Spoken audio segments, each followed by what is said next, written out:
दिल्ली की सर्द हवाओं में इस वक्त सियासत का पारा 100 डिग्री के पार जा चुका है और इसकी वजह कोई साधारण राजनीतिक बयानबाजी नहीं बल्कि देश की सबसे पावरफुल कुर्सी चुनाव आयुक्त पर आया वो भूचाल है जिसकी उम्मीद शायद खुद मुख्य चुनाव आयुक्त ज्ञानेश कुमार ने सपने में भी नहीं की होगी। पश्चिम बंगाल की शेरनी कहे जाने वाली ममता बनर्जी ने अब आर पार की लड़ाई का ऐलान कर दिया है और इस बार निशाना कोई छोटा मोटा नेता नहीं बल्कि सीधे चीफ इलेक्शन कमिश्नर हैं। शब्द भारी है, डराने वाला है और इतिहास बदलने वाला है। महाभियोग यानी इम्पीचमेंट। जी हां, संसद के इसी बजट सत्र में ममता बनर्जी चुनाव आयोग के सबसे बड़े अधिकारी के खिलाफ महाभियोग का प्रस्ताव लाने जा रही हैं। अब आप कहेंगे अरे भाई ममता दीदी के पास तो नंबर ही नहीं है, महाभियोग पास कैसे होगा? तो ठहरिए, आज ममता बनर्जी एक मुख्यमंत्री के तौर पर नहीं बल्कि एक वकील के तौर पर काला कोट पहनकर सुप्रीम कोर्ट के चीफ जस्टिस की अदालत में खड़ी होंगी। सोचिए सीन क्या होगा। एक राज्य की मुख्यमंत्री जो खुद कानून की जानकार है वो देश की सबसे बड़ी अदालत में चिल्ला चिल्ला कर कहेंगी कि जज साहब देखिए, चुनाव आयोग ने मेरे जिंदा लोगों को मरा घोषित कर दिया है। ममता बनर्जी पिछले 2-3 दिनों से दिल्ली में डेरा डाले हुए हैं। वो अकेले नहीं हैं, उनके साथ वो लोग हैं जिन्हें चुनाव आयोग के रिकॉर्ड में मरा घोषित कर दिया गया है। सोचिए, एक आदमी आपके सामने खड़ा है, सांस ले रहा है, चिल्ला रहा है, लेकिन सरकारी कागज पर वो मर चुका है। ममता बनर्जी ने प्रेस कॉन्फ्रेंस में इन बेजान लोगों की परेड करवा दी। उन्होंने आरोप लगाया कि 400 से ज्यादा लोगों के नाम सिर्फ एक झटके में काट दिए गए। न नोटिस, न सुनवाई, न दलील, न अपील, बस खल्लास। ममता का सीधा आरोप है कि चुनाव आयोग अब एक संवैधानिक संस्था नहीं बल्कि बीजेपी का आईटी सेल का एक्सटेंशन हेड बन चुका है और जब पानी सिर से ऊपर चला जाए तो फिर बात निवेदन की नहीं महाभियोग की होती है।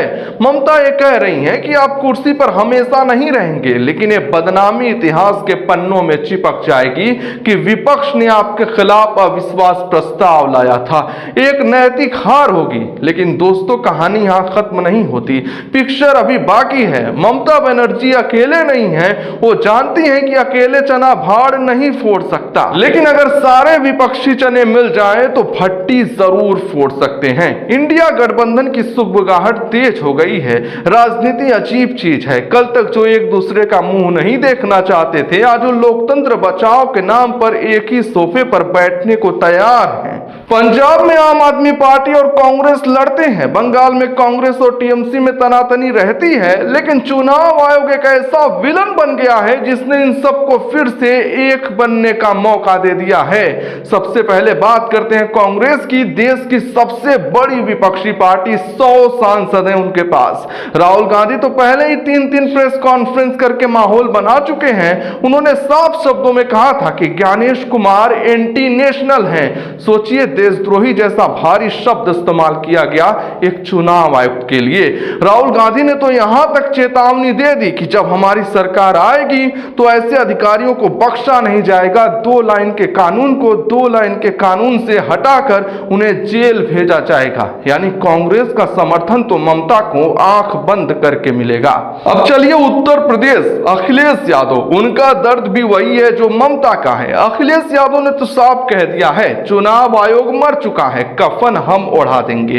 वो लगातार कह रहे हैं कि यूपी में भी यादव और मुस्लिम वोटर्स के नाम चुन चुन कर काटे जा रहे हैं। लगातार वो एफआईआर की मांग कर रहे हैं, लगातार कोर्ट में अर्जियां डाल रहे हैं, रेड कार्ड जारी किए जा रहे हैं। तो अखिलेश यादव की समाजवादी पार्टी भी इस महाभियोग में ममता के साथ खड़ी है।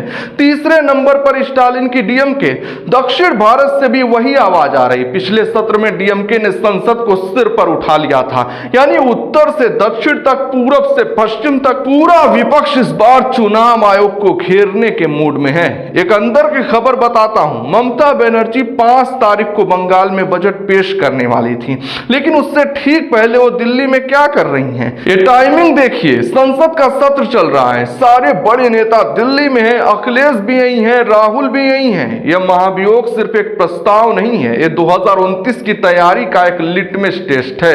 अगर ये प्रस्ताव संसद में टेबल हो गया तो इतिहास बन जाएगा। आज तक किसी मुख्य चुनाव आयुक्त के खिलाफ विपक्ष इतनी एकजुटता से महाभियोग का प्रस्ताव नहीं लाया। ये एक सांकेतिक तमाचा होगा। आपको याद है जगदीप धनखड़, जी हां, हमारे उपराष्ट्रपति जब वो पश्चिम बंगाल के राज्यपाल थे तो ममता बनर्जी ने उनका जीना मुहाल कर दिया था।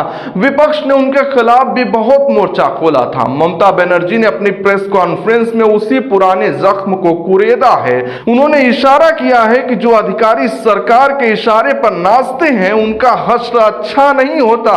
ममता बनर्जी का कहना है कि कुर्सी परमानेंट नहीं है, आज आप पावर में हैं, कल सड़क पर होंगे, लेकिन जनता का गुस्सा परमानेंट है। बीजेपी और चुनाव आयोग का कहना है कि वो रोहिंग्या और बांग्लादेशी घुसपैठियों को वोटर लिस्ट से हटा रहे हैं। इस पर ममता बनर्जी ने जो पलटवार किया है वो सुनने लायक है। उन्होंने सीधे गृह मंत्री अमित शाह और केंद्र की 10 साल की नाकामी पर सवाल उठा दिया। ममता पूछती है, भाई 10 साल से आपकी सरकार है, बॉर्डर सिक्योरिटी फोर्स आपके हाथ में है, असम में आपकी सरकार है, फिर भी घुसपैठिए आ कैसे रहे हैं? और अगर आ रहे हैं तो ये आपकी नाकामी है या मेरी? उन्होंने अपनी मशहूर अंग्रेजी में जो टूटी फूटी हो सकती है लेकिन इसका वार बहुत गहरा होता है, इस पूरे नैरेटिव की धज्जियां उड़ा दी। सुनिए उनका वो बयान जिसे सुनकर शायद सत्ता पक्ष के प्रवक्ताओं को जवाब ढूंढने में वक्त लगेगा। उन्होंने कहा, आपको कितने घुसपैठिए मिले बताओ मुझे? बंगाल में आपने एसआईआर कर लिया ना, बिहार में तो आपका पूरा हो गया। कितने रोहिंग्या मिले? 0।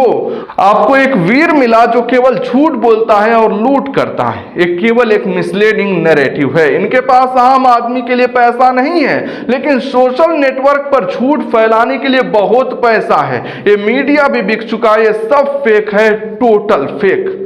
टोटल फेक ये आरोप एक मुख्यमंत्री लगा रही हैं। वो कह रही हैं कि एसआईआर के नाम पर आप अपनी पावर का मिसयूज कर रहे हैं। ममता ने एक बहुत बड़ी बात कही, कुर्सी परमानेंट नहीं है, लोग परमानेंट हैं। दोस्तों ये बात सच है। लोकतंत्र में जनता ही जनार्दन है, लेकिन आज स्थिति यह है कि जनता को ही अपनी नागरिकता साबित करने के लिए लाइनों में लगना पड़ रहा है। 1000 लोगों की लिस्ट तो छोड़िए, सरकार आज तक 100 ऐसे लोगों का नाम सार्वजनिक नहीं कर पाई जो पक्के तौर पर घुसपैठिए साबित हुए हों, लेकिन लाखों गरीबों के नाम वोटर लिस्ट से गायब जरूर हो गए।